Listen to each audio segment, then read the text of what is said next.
Hey guys, it's Stephanie. Welcome back to my YouTube channel. The lead-in song that you're hearing is by a great rock band I just discovered called Greta. They are amazing. I suggest you check them out on iTunes. You won't be disappointed if you are a rock aficionado like I am, and especially if you like hard rock, metal. They're amazing. Now let's get into the video. Last time was kind of tough. I'm still upset about having someone show up on a bigger YouTube channel than mine and either downplay the things that I know what's going on, the things that EDS knows what's going on, the things that Jeremy knows what's going on, the things that Craig Johnson knows, the things that Grace Randolph knows, the things that I know. Again, Matthew Kaddish and I had a very long discussion. I don't trust him. I think he's full of it. That's my opinion. Okay?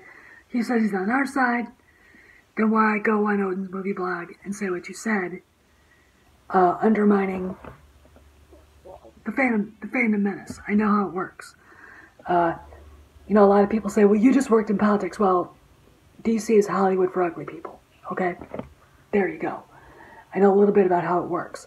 So anyway, I want to talk a little bit about some news that came out while he was yip-yapping and, trying to put out his quote-unquote opinion and then telling everybody that has actual contacts in Hollywood and at Lucasfilm that we're wrong and that we're either lying or we're being lied to and manipulated.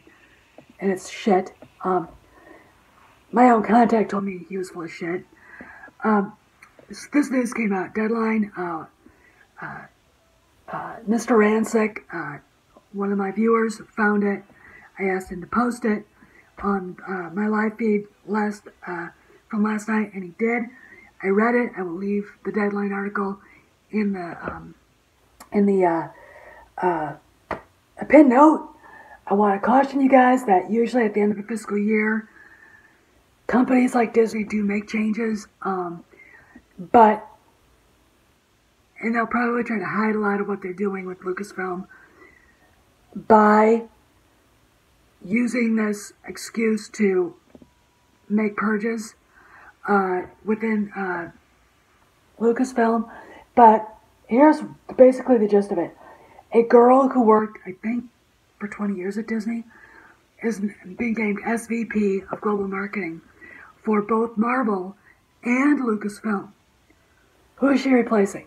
What does this mean?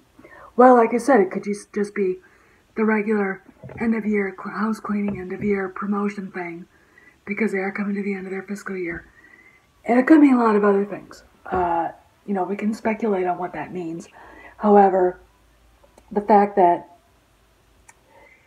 I'm going to give you guys this. The fact that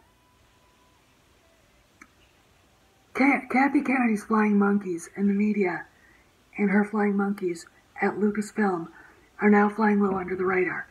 The only thing that really came out that was considered an attack on us was Marie Tran's article in the New York Times. And after reading it and digesting it, I really don't think that she was upset with the fans. She really went after Hollywood and the media, which, being an actress and in a spotlight, you really can't blame her for doing that. But as far as going after Star Wars fans in general, no. And it kind of makes you wonder who is behind it. A lot of people ask that. And my speculation is Disney asked her to do it, but do it in a way that kind of smoothed out some ruffled feathers among, the angry mob, which is us, basically. I don't know if it did. A lot of people took what she said in the front. I know Doomcock did. I know other people did. I really didn't, because I read it, digested it, walked away thinking, she's got a point. And to be perfectly honest, a lot of us do run into bullies online. I don't take shit from them. I let them have it and then I block them. I mean, that's what you should do. So, but she had her say, and I really don't feel insulted. Another thing is just the bizarre sort of quietude going on with people at Lucasfilm itself. The other ones that are still making noise are the third-party fan sites that they used in the past, MakingStarWars.net, Still Saunders. Haven't really heard anything much from Hello Greta, but, you know, he's probably up to no good. I don't really care about what he's doing. Those are the ones that harassed me, was MakingStarWars.net and Still the Joke Saunders. But that's it. Everybody else is flying low under the radar. So, and with this news coming from Deadline, it's the first indication that Alan Horn, who is Kennedy's immediate superior in the Disney organization, and Bob Iger, who it is well known, doesn't like Kennedy, has wanted her gone for, I'd say, a good year and a half, 2 years, and doesn't like Rian Johnson at all and hates The Last Jedi, are starting to make changes, and the purge is coming. As my contact said, the purge is coming. The people at Lucasfilm, who are still Kennedy acolytes, her flying monkeys are flying low under the radar, so they get missed. To me, it's like, hey, you know what? If you know it's coming, rev up your resume and go look for another job before you get axed. All right, so that you can leave with some dignity, and you're not going to miss a beat. Okay, don't stick around if you know that your name could be on the chopping block. It's just stupid. It's a little advice from a DC veteran to all y'all. Okay, because that's what I was doing. When I got my first job in DC, I had my resume pumped up, and after about 6 months, I started putting it out there just to see if I could get a job. My boss, we were in the employment placement service. My boss encouraged me. That's actually how I got my job, working for the majority leader. Okay? That's what you do. You network all the time, and you get your name out there. And especially if you're working for a company in the middle of personnel changes. Don't sit there and try to pretend like you're not there. All right? Because you're going to get axed. Just might as well just leave. All right? Really advice. Anyway, I just wanted to get that out there. And a little thing about the money. The idea Matthew Cash likes to put out there that they're somehow going to make the $4.3 billion back in distribution and overseas rights when Soilo bombed and TLJ didn't exactly light any fires of passion amongst the overseas market, to me is hysterically funny. He really doesn't know what he's talking about. Just look at the Chinese market alone. How long did TLJ last? 2 weeks? How long did Soilo last? 2 to 3 weeks and it was gone? Both movies bombed in the biggest film market in the world. Now you can say it's Star Wars, but still, the rights to those movies won't be sold there. Will they be sold in other markets? Probably, but not for the money he thinks they're going to make. All right? Again, like DJ Diaz said, I've seen the numbers. Craig Johnson's seen the numbers. We've all looked at the numbers. EBS has. Jeremy has. At Geeks and Gamers. They're in the red. They're bleeding from every division of Lucasfilm.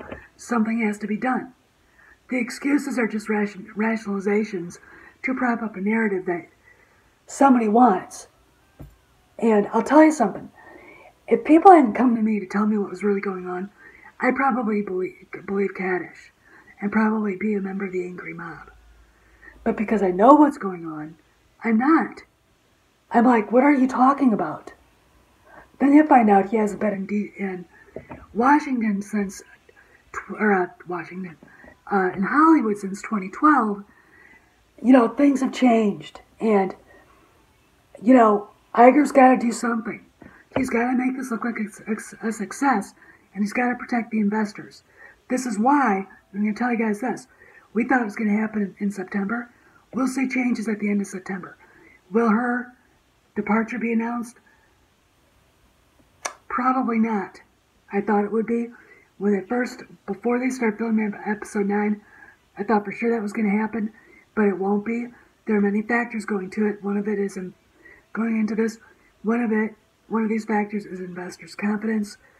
The fact that the man that's taking over, and I said man, taking over Lucasfilm, is filming a movie right now. And, all this stuff is going down. And I would say maybe October. EBS has been told as far as even in January.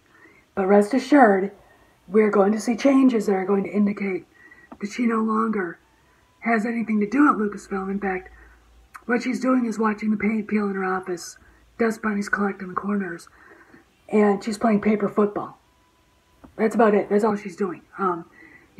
She might be doing the producer stuff for episode 9, but I gotta tell you, even with that, I'm kind of doubtful with that. I know she was there when they first started filming. That doesn't mean anything. The fact that there's somebody else overseeing the creative side is a big indication that she doesn't have any power over this movie at all, except to maybe scribble her name in a signature spot on a check or permits or whatever. Oh, another news. And this has been known for a while, but I'm going to put this out there. They were shooting the first part, at least part of the first part of episode 9 already. The movie's already maybe a month or two behind schedule, because the person who's overseeing and helping sort of in the background, he's there with J.J. Abrams, didn't like what they were doing. And they have to redo everything. They're doing everything they can to fix what Rian Johnson and Kennedy broke. Okay? Now, I know a lot of people don't think it can be saved. I'm going to wait until spoilers come out, and the reason why is because I know who it is, and I know who's there, and I know who's taking over for her, and I really do have faith in this guy. There's one thing that Star Wars taught me, is to have faith in your heroes, okay? And he was one of my heroes. So this is Steph saying, be brave, have hope, don't listen to the naysayers, they're wrong, they're out there just flapping their gums for no reason. And I don't know what point they're trying to make. I don't know their angle. None of us do, but it's not good. And have a good day. And again, remember, we've got this. We're winning. See you around the galaxy, chums.